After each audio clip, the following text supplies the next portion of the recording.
సభకి ముఖ్య అతిథులుగా వీచేసినటువంటి మన చెల్లెమ్మ వికారాబాద్ మన ఇన్ఛార్జి అమ్మ మాజీ ఎమ్మెల్యే ప్రస్తుత ఎమ్మెల్యే మాజీ మంత్రివర్యులు మన సవితమ్మ గారికి, మన అభిమాన నాయకుడు మన ప్రియతమ నాయకుడు పట్నం నరేంద్ర అన్న గారికి, మన ఉమ్మడి మహబూబ్నగర్ జిల్లాలో ఎమ్మెల్సీ నవీన్ కుమార్ రెడ్డి అన్న గారికి, మాజీ బీసీ కమిషన్ మెంబర్ సుభప్రత్ పటేల్ అన్న గారికి, జిల్లా వైస్ చైర్మన్ మాజీ అన్న విజయ్ కుమార్ అన్న గారికి, వివిధ గ్రామాల నుంచి వీచేసినటువంటి మా సర్పంచ్లకు, ఎంపీటీసీలకు, మాజీ సర్పంచ్లకు, పార్టీ ప్రెసిడెంట్లకు, కార్యకర్తలకు, రైతులకు నా హృదయపూర్వక శుభాకాంక్షలు తెలియజేస్తున్నాం.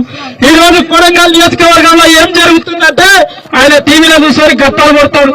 మరి ఇక్కడ కాన్స్టిట్యున్సీలో ఓట్లేసిన రైతులని మూలకు దొబ్బి మా దళితాబాద్ మండలంలో ధర్నా చేస్తానని ఇది వరకు మన అధ్యక్షులు చెప్పినట్ల నిజంగా ఈ రోజు ఏం జరుగుతుంది?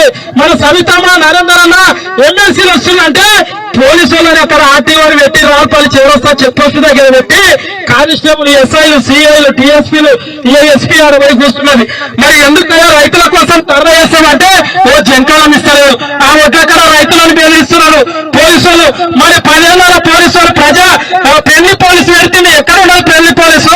మీరు దయచేసి ఇక్కడ ఉన్న ఒక అధికారం ఉంటారు కార వెంకటరెడ్డి ఆయన పేరు. మరి అయ్యా నీవు కూడా మరి ఏతులకు ఐఏఎస్ అంటావు, మరి నువ్వు కాంగ్రెస్ కండు వేసుకొని టీఆర్ఎస్ ఎవరమ్మో రాము, రైతులం రాము, మీకు నీ పార్టీలకే పని చేసుకో.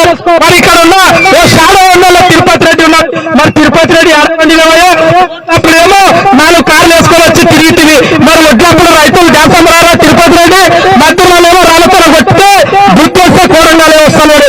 ఏం మీ అన్నదమ్ముల కొట్టుకుంటా మాకు తెలియదు. మా రైతులు ఇక్కడ ఉన్న మండల నాయకులు ఉన్నారు, కాంగ్రెస్ మండల నాయకులు హామోతుల్లాగా తింటున్నారు. ఊర్లో ఏమున్నా కబ్జానే.